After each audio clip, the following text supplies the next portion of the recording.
الله وبركاته. لتوى مرضات الله ولشفاعة رسول الله صلى الله عليه وسلم. الفاتحة. أعوذ بالله من الشيطان الرجيم. بسم الله الرحمن الرحيم. الحمد لله رب العالمين الرحمن الرحيم مالك يوم الدين. إياك نعبد وإياك نستعين اهدنا الصراط المستقيم صراط الذين أنعمت عليهم غير المغضوب عليهم. إلى الله المصطفى رسول الله صلى الله عليه وسلم وبلده ما يشاء لله له الفاتحة. أعوذ بالله من الشيطان الرجيم. بسم الله الرحمن الرحيم. الحمد لله رب العالمين. إياك نعبد وإياك نستعين اهدنا الصراط المستقيم صراط الذين أنعمت عليهم غير المغضوب عليهم. سبحان الله جميع أولياء الله حينما كانوا مشارك الأرض إلى المغرب بها ومرها ومن يمينها إلى شمالها من قبل زلزال أولياء سيدنا شيخ عبد القادر الجيلاني رضي الله عنه من بعض سيدنا شيخ شادر جميع ولي ورسول جميع مشايخنا ومشايخهم ولمن وصل وأصل الخير مشايخنا وأهتدل ومشايخنا بركة أنجه أن الله يعلي درجات في الجنة وينفعنا بأسرارهم أنوار علومهم في الدين والدنيا والآخرة. شيخ لله رب الفاتحة. بسم الله الرحمن الرحيم. والحمد لله رب العالمين الرحمن الرحيم مالك يوم الدين. إياك نعبد وإياك نستعين اهدنا الصراط المستقيم صراط الذين أنعمت عليهم غير المغضوب عليهم ولا الضالين. سبحان الله جميع آبائنا وأمهاتنا وأجدادنا وذي الفقر بيننا وأصدقائنا والأمة وكافة المسلمين والمسلمات والمؤمنين والمؤمنات الأحياء منهم والأموات خصوصا لله جميع موتى من حضر في هذا المجلس وخصوصا لله جميع موتى من وقف هذه البقعة ومن بنى هذا مصلى بيت السلام وأصولهم وفروعهم وأزواجهم وذريتهم اللهم اغفر لهم وارحمهم وعافهم وانهم شيء لله لهم الفاتحة. أعوذ بالله من الشيطان الرجيم. بسم الله الرحمن الرحيم. الحمد لله رب العالمين الرحمن الرحيم مالك يوم الدين. إياك نعبد وإياك نستعين اهدنا الصراط المستقيم صراط الذين أنعمت عليهم غير المغضوب عليهم ولا الضالين. رب اغفر لي ولوالدي وللمؤمنين آمين. بسم الله الرحمن الرحيم. الحمد لله الذي هدانا لهدى وما كنا لنهتدي لولا أن هدانا الله. أشهد أن لا إله إلا الله وحده لا شريك له وأشهد أن محمدا عبده ورسوله الذي لا نبي بعده. اللهم صل وسلم على سيدنا محمد بن عبد الله وعلى آله وصحبه ومن تبعه بإحسان إلى يوم القيامة. أما بعد. Hadratul Muhtaramin, para kiai, para ulama, para sepuh bin sepuh, sedaya takmir, mushola Baitus Salam ingkang sampun bukteni kula hormati. Para jamaah, para hadirin, hadirat rahimakumullah. Sareng-sareng nglayaken syukur wonten ngarsane Allah Subhanahu wa taala bi qaulina alhamdulillahirabbil alamin. Injing niki kula panjenengan sedaya tersedipun paring kenikmatan, pun paring kesempatan, kegiatan, kesehatan oleh Allah saged hadir istiqomah kembal sareng-sareng wonten mushola Baitus Salam. Mugi-mugi kembal kula panjenengan sedaya saged barokah, manfaat, maslahah fid din wa dunya wal akhirah kanthi pikantuk ridhonipun Allah. Allahumma amin. Salawat salam kita bisa kunjuk dumateng junjungan kita Nabi Muhammad sallallahu alaihi wasallam. Mugi kula panjenengan sedaya salat turun tansah dipun tetepaken, dipun akeni dados umatipun. Mugi tansah kinaringan syafaatipun min yaumina hadza ila yaumil qiyamah. Allahumma amin. Rasaken pengaosan kitab Targhib wa Tarhib. Wonten kesempatan niki maos bab at-tarhibu min ta'allumil ilmi li ghairi wajhillahi ta'ala wa min katmil ilmi wa min ayya'lama wa la yu'mala. Bab menika menerangkan tentang hal-hal yang menakut-nakuti atau ancaman bagi seseorang yang mencari ilmu li ghairi wajhillahi ta'ala karena niatnya bukan untuk mencari ridhonya Allah. Jadi seseorang mencari ilmu tapi niat yang lain, tidak semata-mata untuk mencari ridhonya Allah, dan juga ancaman min katmil ilmi, dari seseorang yang menyimpan ilmu, padahal ilmu tersebut seharusnya bisa bermanfaat untuk orang lain, tapi dia simpan untuk diri sendiri. Dan juga min ayya'lama man ya'lama wala ya'mal, ancaman bagi seseorang yang belajar ilmu tapi dia tidak mau mengamalkan. Qala sallallahu alaihi wasallam, Rasulullah sallallahu alaihi wasallam bersabda, man ta'allama ilma, barang siapa yang belajar ilmu, mempelajari sebuah ilmu, mimma yubtagha bihi wajhullah, mimma dari ilmu, yubtagha bihi yang mana dengan ilmu tersebut mampu untuk mencari ridhonya Allah, fala yata'allamuhu, maka orang tersebut tidak mencari ilmu tersebut illa liyusiba bihi ardhan minad dunya, kecuali dia mencari hanya untuk mencari bagian ataupun mencari kenikmatan dunia. Lam yajid arafal jannah, maka orang tersebut tidak akan menemukan bau surga yaumal qiyamati, besok di hari kiamat, yakni rihaha. Maksudnya hadis temriki, barang siapa man ta'allamal ilma mimma yubtagha bihi wajhullahi ta'ala, barang siapa yang mencari ilmu yang mana ilmu tersebut seharusnya mampu untuk menggapai ridhonya Allah, tapi dia tidak mencarinya kecuali hanya sekedar mencari kenikmatan dunia, mencari jabatan, mencari harta dunia, maka orang tersebut lam yajid urfal jannati yaumal qiyamah, orang tersebut besok hari kiamat tidak akan menemukan bau surga. Padahal bau surga itu tercium jaraknya itu sekitar 500 tahun. 500 tahun perjalanan bau surga sudah tercium karena sangat harumnya. Dari jarak situ saja sudah tercium.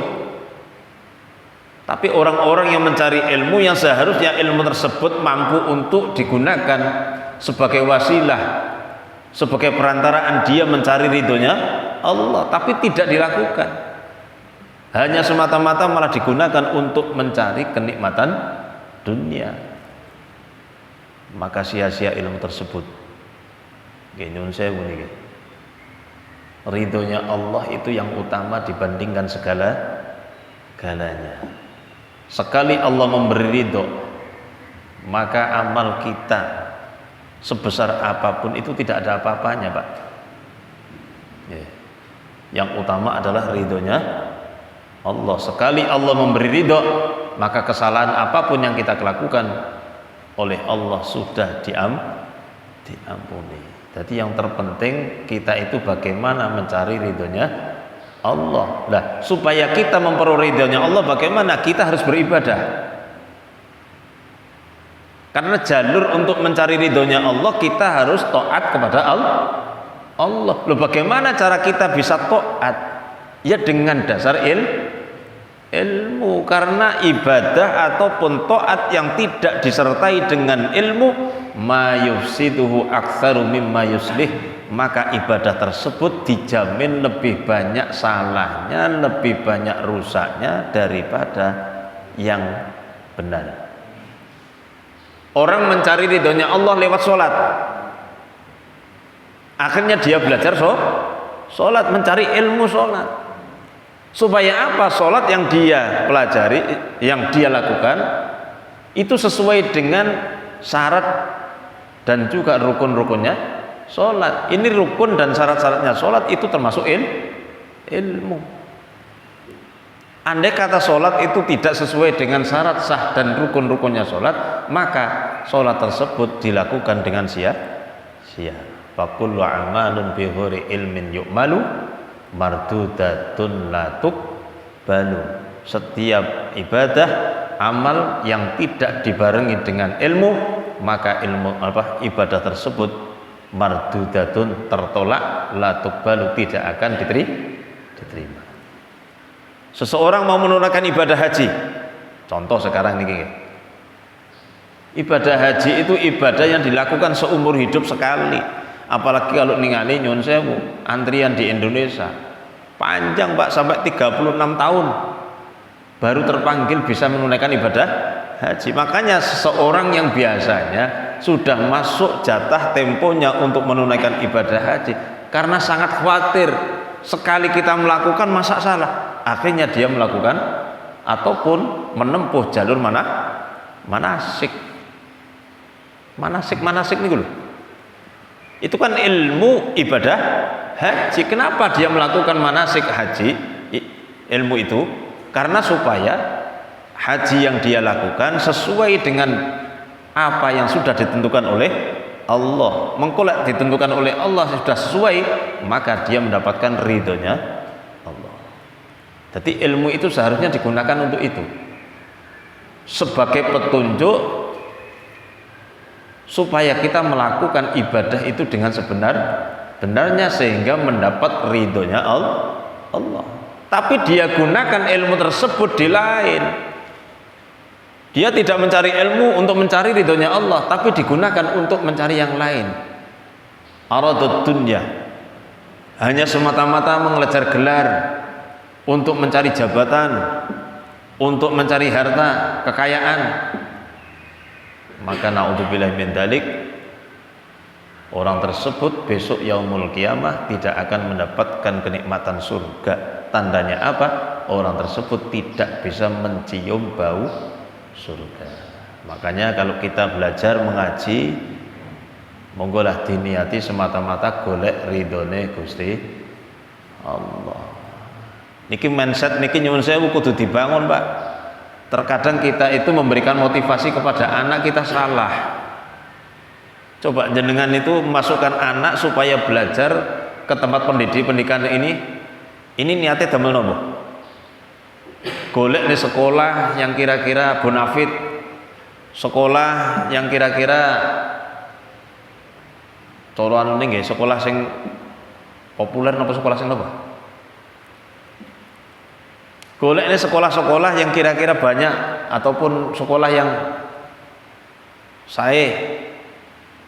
Tapi terkadang kita memberikan motivasi kepada anak, sekolah di sana, samu lanjutkan sekolah supaya apa? Besok supaya dapat kerja loh nih loh.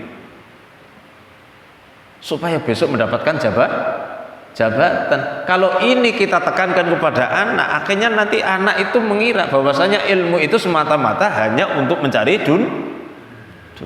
Niki salah. Padahal ilmu itu untuk menjadi orang itu menjadi benar, bukan menjadi pintar. Coba putra wayah kula panjenengan sedaya niki lho. Kan sekolah kan kuliah niku ben bener napa ben pinter? Ben bener apa pinter? Lek pinter berarti orientasinya itu pikirannya adalah dunia. Karena lek pinter mengko kowe bisa menjadi ini, ditompo menjadi ini, pegawai ini karena pinter. Padahal ilmu itu yufarriqu bainal haqqi wal batil. Ilmu itu menunjukkan seseorang supaya iki lho sing bener, iki sing salah. Dadi nyuwun sewu, ketika kita menempatkan anak kita di tempat-tempat pendidikan, jangan diniati supaya dadi bocah pinter.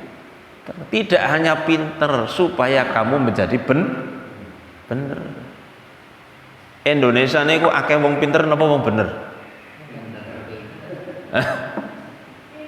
Indonesia niku akeh wong pinter napa wong bener? Wong pinter Pak, ngaduk-ngaduk mahasiswa es pinten mawon wonten. Pejabat-pejabat kita hari ini kebanyakan wong pinter napa wong bener? Pejabat kita hari ini rata-rata niku kata wong pinter Pak, tapi bener emang kodisit. Karena mindset dari awal ketika menyekolahkan anak, menempatkan ke tempat pendidikan, yang dibangun adalah supaya kowe ngerti ben pinter, mengko lek pinter akhirnya dadi dokter ya.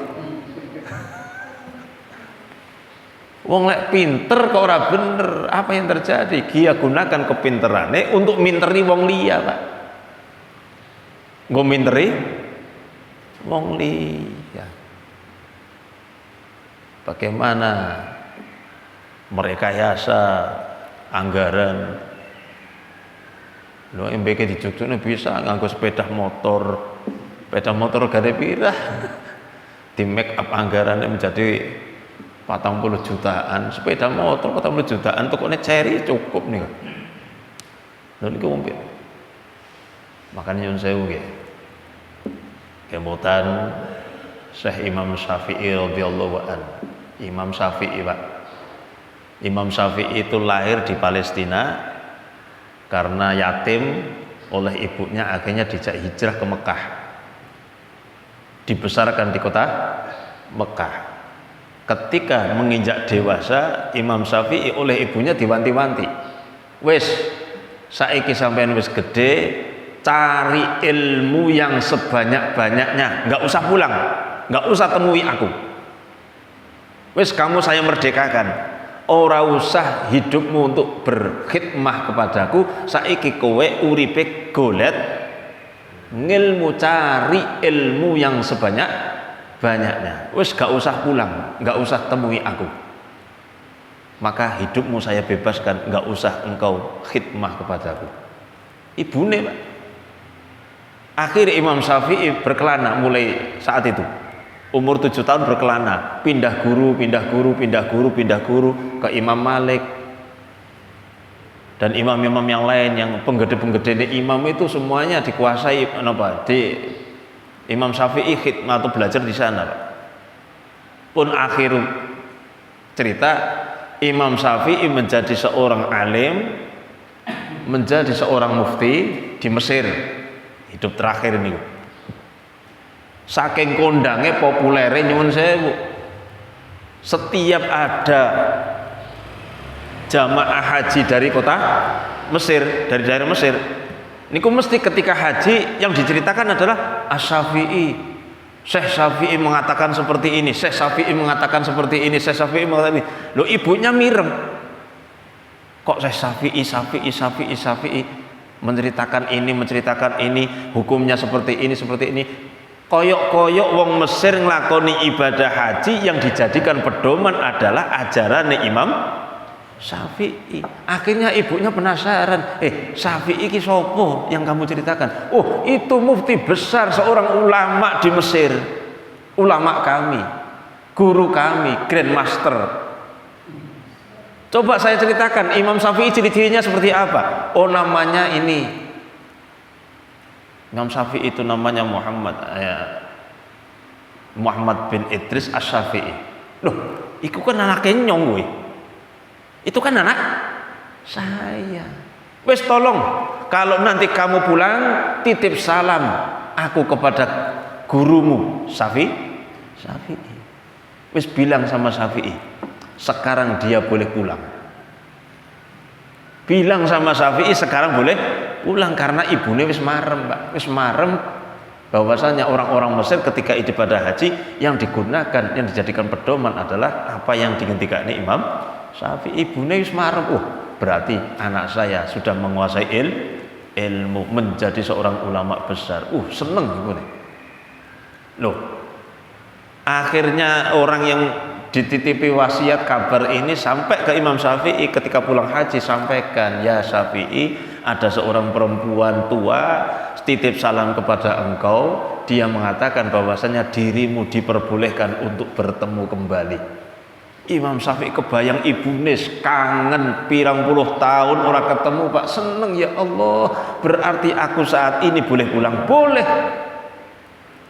Akhirnya pamitan kepada penduduk Mesir, aku arep mulih maneh, kulo badhe wangsul, mergo ibune kulo sudah memberi aba-aba, memberi sinyal boleh pulang. Mergo kiai gede, ulama gede pamit, Pak.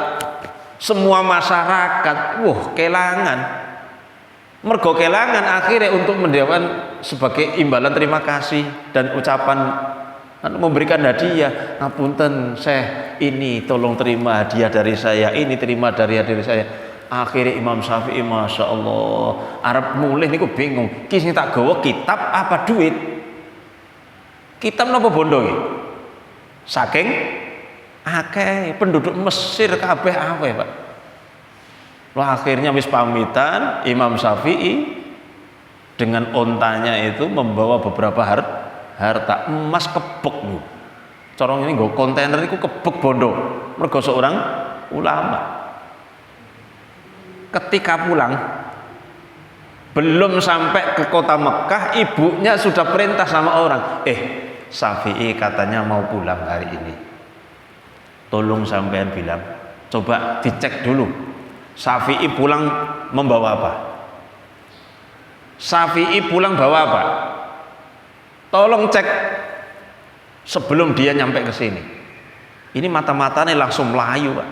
Menghadang di pintu kota, ningali Imam Syafi'i pulang dengan membawa beberapa harta, berkelimang harta, ontane kebek ditaleni dicandelna, ono emas ono ini nopo-nopo. Pulang akhirnya orang tersebut melayu matur maring ibu, "Bu, putrane jenengan Asy-Syafi'i sekarang pulang membawa bergelimang harta." Akhirnya ibunya ngomong, "Wes, bilang sama Syafi'i, suruh kembali lagi, kon ngaji maneh. Karena yang saya butuhkan Syafi'i pulang membawa ilmu, tidak membawa harta." Lu akhirnya tiang kalau mau ngadang Imam Syafi'i, "Ya Syafi'i, kamu suruh mandek di sini, nggak boleh meneruskan, ora oleh ketemu karo ibumu lagi. Karena kenapa? Ibumu kecewa karena engkau pulang membawa harta." Imam Syafi'i akhirnya nangis, Pak. Astagfirullahaladzim. Lo aku mau nggawa niki mergo digawani wong-wong, mergo karena diwai wong-wong niki tak tampani kabeh, ndak kisahlah. Akhirnya saat itu pun juga harta yang diberikan oleh orang-orang kasihkan kepada orang yang lewat. Wis nyoh kowe. Aku ora butuh iki kabeh. Bosok wis entek, baru ibunya memberi sinyal, wis mergo duwite wis entek, Syafi'i boleh menemui. Iki wong tuwek, Pak, maring anak mengajarkan golek ngilmu itu semata-mata nggih golek ngamal, nggo nambahi kesaenan maring Gusti Allah. Ora nggih golek Coba jenengan kira-kira anaknya Bali nggawa mobil mewah, nggawa kira-kira seneng napa mboten? Hah? Wah, anakku sukses. Saya sekolahkan, saya kuliahkan, alhamdulillah. Saat ini manggonen di Jakarta, dari legislatif utawa kaum elit pulang nggawa mobil Alphard, bojone papat, masih. Ini terkadang nyuwun sewu mindset kita niku, nyuwun sewu, kita mencari ilmu itu hanya sekedar mencari dunia. Ngati-ngati nek golek ilmu kok dinati golek dunia, maka lam yajid urfal jannati yaumal qiyamah. Orang tersebut tidak akan menemukan baunya surga besok di yaumil qiyamah. Nauzubillahi min dzalik. Makanya ulama-ulama sepuh, guru-guru kula panjenengan sedaya niku ngajari, Pak. Termasuk Allah Yarham Kiai Arwani Kudus niku masternya Quran, gurunya Quran, murid dari Kiai Arwani Mbah Arwani Kudus niku termasuk murid dari panjenenganipun Mbah Munawir Krapyak Jogja. Mbah Arwani ini terkenal alim masalah Qur'annya. Kita biasanya rujukan Qur'an itu ke sana. Mbah Arwani Kudus. Beliau wanti-wanti kepada murid-muridnya, nek sampean kok belajar Quran ning kene hanya untuk bangga-banggaan ataupun untuk sebagai perlombaan, gak usah ngaji ning kene. Setiap santriku diharamkan, dilarang untuk mengikuti kegiatan musabaqah apapun. Jadi ngaji Quran ya ngaji Quran. Ojo sampai ngaji Quran tinggi perlombaan. Makanya santri-santri yang Bu Kudus niku nyuwun sewu, master Quran tok niku tiange saya makhrote nggih apik, tapi tidak pernah mengikuti kegiatan perlombaan karena ngajine ya untuk golek ridhone Gusti. Dan juga pondok-pondok terbesar nyuwun sewu, Pak. Setiap ada akademi aksi masalah pidato dan lain sebagainya. Jenengan tingali, apakah alumni pondok-pondok yang gede-gede niku sebagai pemenangnya malah terkadang ora tampil. Dene pondok besar, wonten pondok Sarang, wonten pondok Langitan Tuban, wonten pondok Pasuruan, pondok terus wonten Lirboyo, wonten Ploso Al-Falah.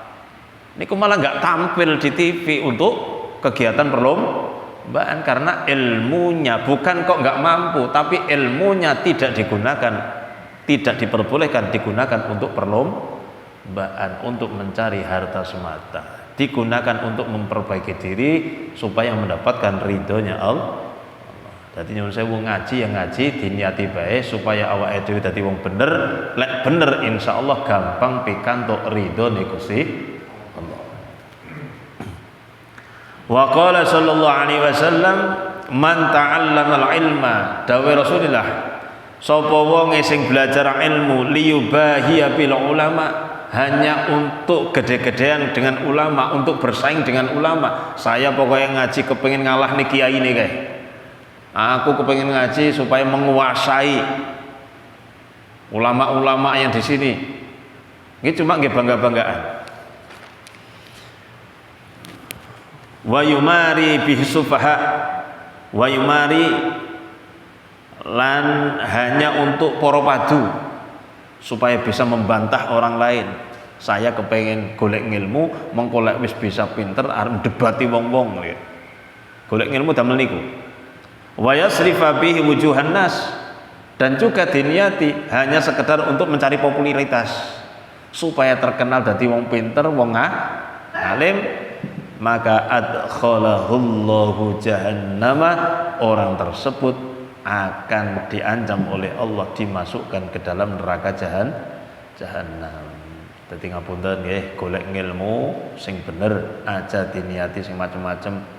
Cukup beri motivasi anak kula panjenengan sedaya untuk mencari ilmu supaya dadi bocah bener, dadi bocah sing solihah. Aja sampai diniati niku wau. Wa qala sallallahu alaihi wasallam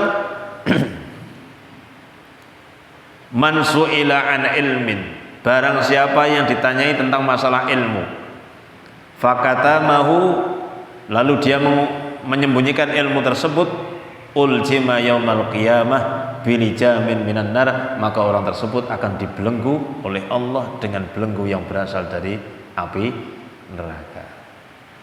Jadi ilmu itu al-ulama warasatul anbiya, ulama itu pewaris para nabi.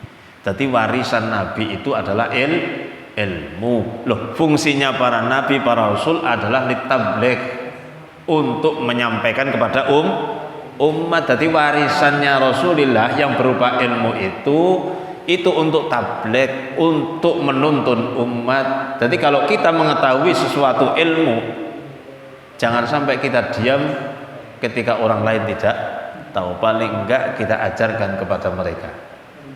Maka Rasulullah pun mengatakan ballighu anni walau ayah, ballighu anni walau ayah, sampaikan dariku walaupun toh itu hanya sekedar satu ayat.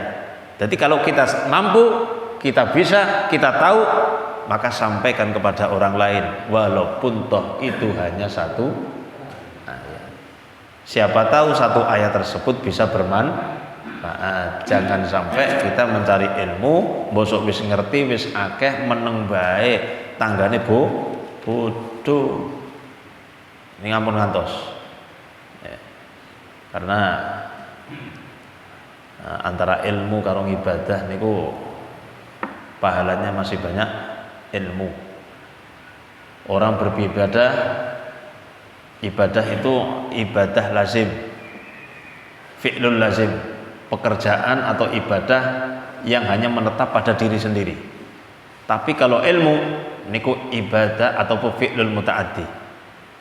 Ilmu itu tidak hanya untuk diri sendiri, tapi bisa bermanfaat untuk orang lain. Kalau ibadah, sholat, puasa itu hanya untuk diri sendiri, tapi ilmu bisa bermanfaat untuk dirinya dan juga orang lain, maka sedekah jariyah yang terbesar adalah sedekah jariyah ilmu.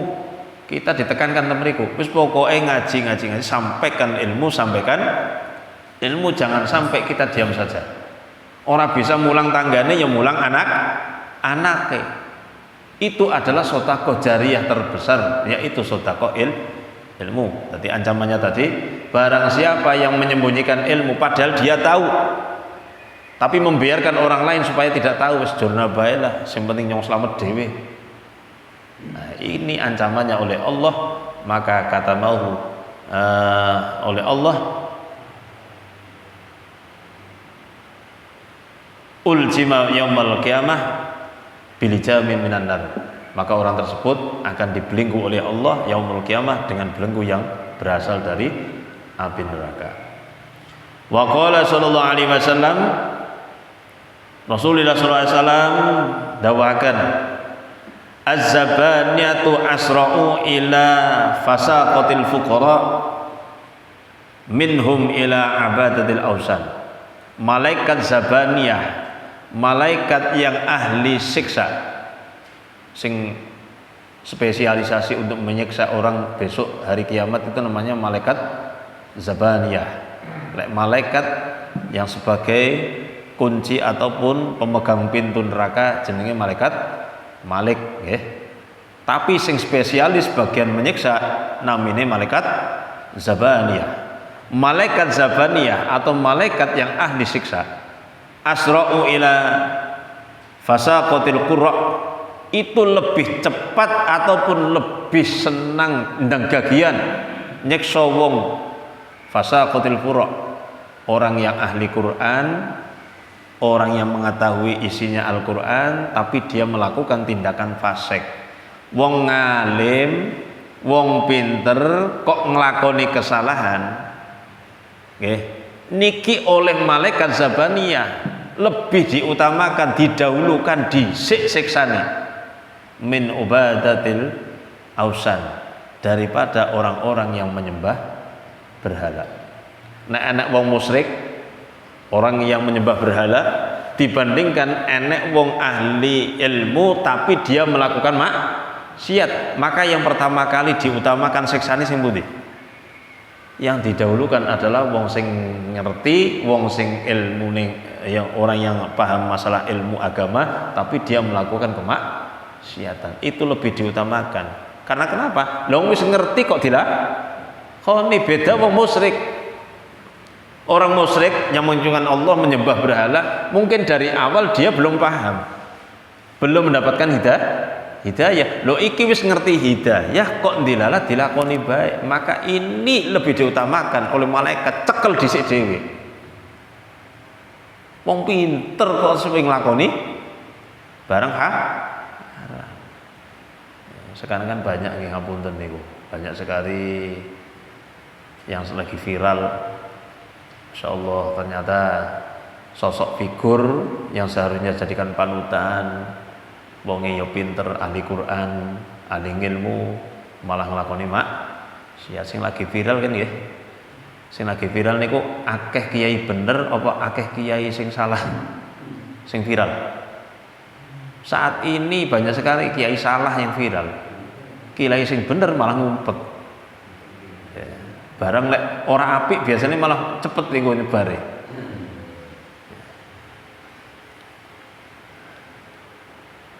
Wa qala sallallahu alaihi wasallam,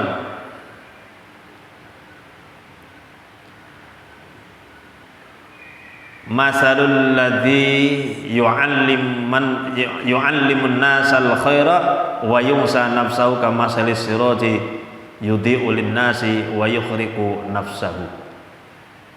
Ini yang terakhir, Rasulullah SAW beliau bersabda, contoh seseorang yang menunjukkan kebaikan kepada orang lain tapi dia lupa pada dirinya sendiri, senengane ngomong apik maring wong liya, khusus melakukan ini, yang harus ini kita lakukan, jauhi hal-hal yang ini.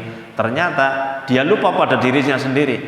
Wong liya kon nglakoni, awake dhewe gak gelem nglakoni. Niku jenenge apa? Jarkoni. Senengane mau Idatul Hasanah ndur panggung, ngalor ngidul tukang mulang. Tapi ternyata dia lupa awake dhewe gak ora diulang. Itu ibaratnya seperti halnya dia menghidupkan obor, menerangi kanan kirinya, tapi menghabiskan dirinya. Ibaratnya kok lilin, Mbak.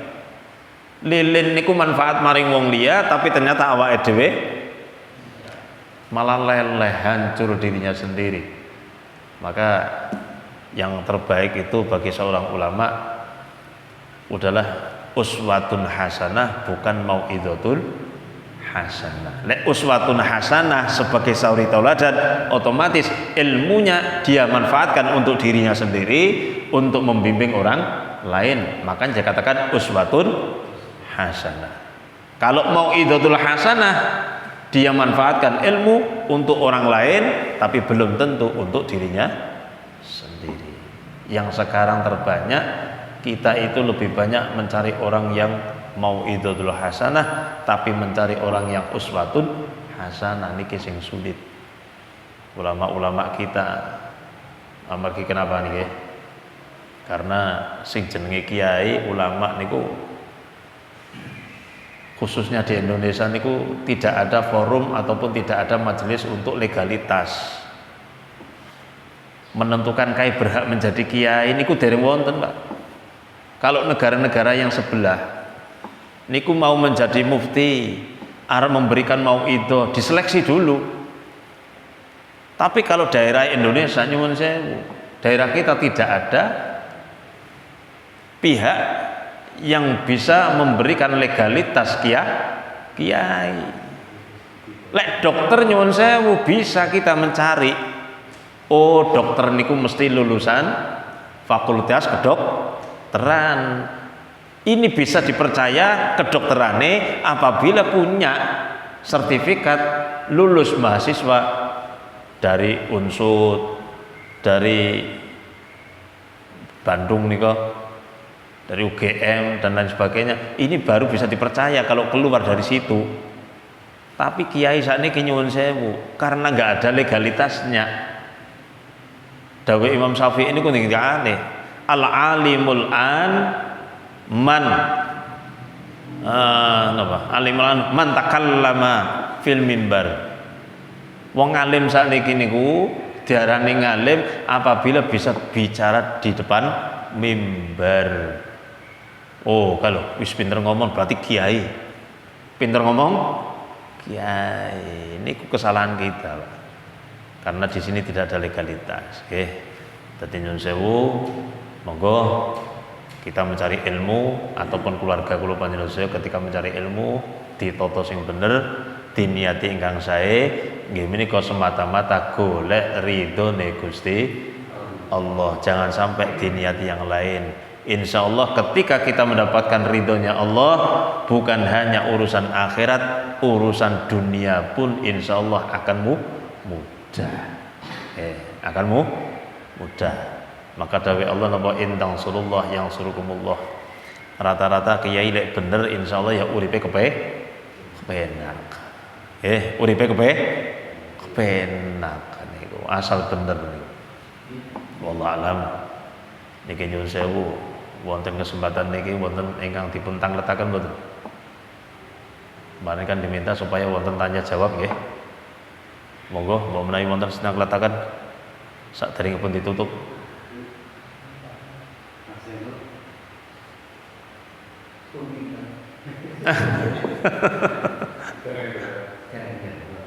Oke. Wonten cekap nggih. Mugi-mugi wonten manfaatipun. Allahumma shalli ala sayyidina Muhammad wa ala sayyidina Muhammad walhamdulillahirabbil alamin. Allahumma inna nas'aluka al-huda wat-tuqa wal-'afa wal-ghina wal-istiqomah. Allahumma nawwir qulubana bi nuri hidayatika kama nawwartal arda bi nuri syamsik. Allahumma ja'alna wa auladana wa ahlana ya Allah min ahli al-'ilmi wa ahli al-khair, min ahli ta'ah wal ibadah, min ahli salati wal jamaah wa la taj'alna wa min ahli syarri wal dhair. Bi rahmatika ya arhamar rahimin. Rabbana atina fid dunya hasanah wa fil akhirati hasanah wa qina adzabannar wa adkhilnal jannata ma'al abrar ya aziz ya ghafar ya rabbal alamin. بفضل سبحان ربك رب العزة عما يصفون وسلام على المرسلين والحمد لله رب العالمين. Kirang punya mudah, adhan Allah wa yakum, al-misma, assalamualaikum warahmatullahi